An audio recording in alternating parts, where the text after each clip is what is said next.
Hello everyone, welcome to our YouTube channel Mouni Krishna creations. How are you all? ఈ వీడియోలో పాలకూర పెసరపప్పు ఎలా వండుకుందామో చూద్దాం. చాలా టేస్టీగా ఉంటుంది. మీరు కూడా తప్పకుండా ట్రై చేయండి.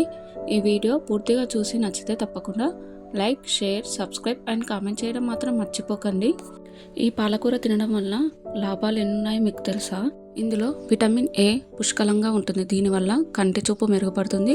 కంటికి ఏవైనా సమస్యలు వస్తే త్వరగా నయం కావడానికి ఈ పాలకూర ఎంతో మేలు చేస్తుంది. అలాగే కే విటమిన్ కూడా ఉంటుంది. దీనివల్ల రక్తం తొందరగా గడ్డకట్టడానికి ఉపయోగపడుతుంది. అంటే మనకు గాయాలైనప్పుడు ఎక్కువగా రక్తస్రావం కాకుండా తోడ్పడుతుంది. దీని జ్యూస్ తాగడం వలన డైలీ బరువు తగ్గవచ్చు. ఇవి కొన్ని బెనిఫిట్స్ అన్నీ నాకు తెలిసినవి. ఇప్పుడు కర్రీ ఎలా చేయాలో చూద్దాం. ముందుగా పాలకూరను చిన్న ముక్కలుగా కట్ చేసుకొని మంచిగా వాష్ చేసుకొని పక్కన పెట్టుకోవాలి. అలాగే పెసరపప్పును కూడా మంచిగా వాష్ చేసుకొని నానబెట్టుకోవాలి. పచ్చిమిర్చిని చిన్న ముక్కలుగా కట్ చేసుకోవాలి. ఇప్పుడు స్టవ్ వెలిగించి స్టవ్ పైన ఒక బౌల్ పెట్టి కర్రీకి సరిపడా ఆయిల్ వేసి ఆయిల్ వేడి కాగానే జీలకర్ర, వెల్లుల్లి రెబ్బలను వేయాలి. ఇందులో వెల్లుల్లి రెబ్బలు ఎక్కువగానే వేసుకోవాలి, టేస్ట్ బాగుంటుంది. అలాగే కట్ చేసుకున్న పచ్చిమిర్చి కూడా వేసి మంచిగా వేయించుకోవాలి. ఇలా మంచిగా వేగిన తర్వాత కర్రీకి సరిపడా పసుపు వేయాలి.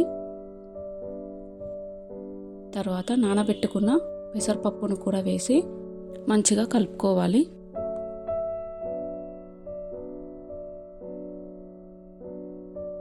పెసరపప్పు కూడా 1 మినిట్ ఆయిల్లో ఫ్రై అయిన తర్వాత కట్ చేసి పెట్టుకున్న పాలకూరను కూడా వేసి మొత్తం ఒకసారి మంచిగా కలుపుకోవాలి.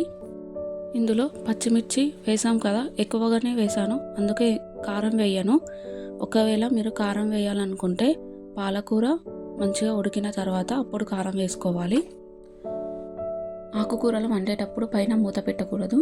దీనివల్ల గ్రీన్గా కలర్ చాలా బాగుంటుంది. ఒకవేళ మూత పెడితే కలర్ చేంజ్ అవుతుంది ఆకుకూరలవి. కొద్దిసేపటికి పాలకూర సైజు తగ్గి ఇలా అవుతుంది. ఇప్పుడు కర్రీకి సరిపడా సాల్ట్ వేయాలి. తెలుసు కదా, ఆల్రెడీ పాలకూరలో సాల్ట్ కంటెంట్ ఉంటుంది. దీనివల్ల మనం రెగ్యులర్గా వేసే సాల్ట్ మోతాదు కన్నా తక్కువగా వేసుకోవాలి. ఇప్పుడు సాల్ట్ వేసిన తర్వాత కూడా ఆకుకూర నుండి వాటర్ రిలీజ్ అవుతాయి. దీనివల్ల పప్పు మంచిగా ఉడికిపోతుంది. ఇప్పుడు ధనియా పౌడర్ కూడా వేసి మంచిగా కలుపుకోవాలి. పప్పు మరీ మెత్తగా కాకుండా పొడి పొడిగానే ఉంటుంది.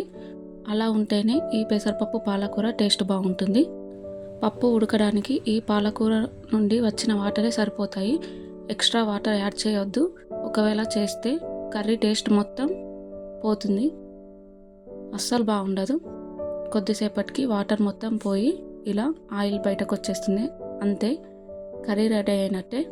వేడి వేడి అన్నంలో ఈ కర్రీ వేసుకొని తింటే చాలా బాగుంటుంది. మీరు కూడా తప్పకుండా ట్రై చేయండి. ఈ వీడియో కనుక నచ్చితే తప్పకుండా like, share, subscribe and comment చేయడం మాత్రం మర్చిపోకండి. ఇక్కడ ఫాస్టింగ్ రోజు వండాను కాబట్టి ఇలా ఇస్తారి వేసుకొని వడ్డించుకున్నాను. పక్కన అప్పడం. చాలా బాగుంటుందండి, తప్పకుండా ట్రై చేయండి. మీరే మళ్ళీ మళ్ళీ చేసుకొని తింటారు, అంత బాగుంటుంది. Thank you all.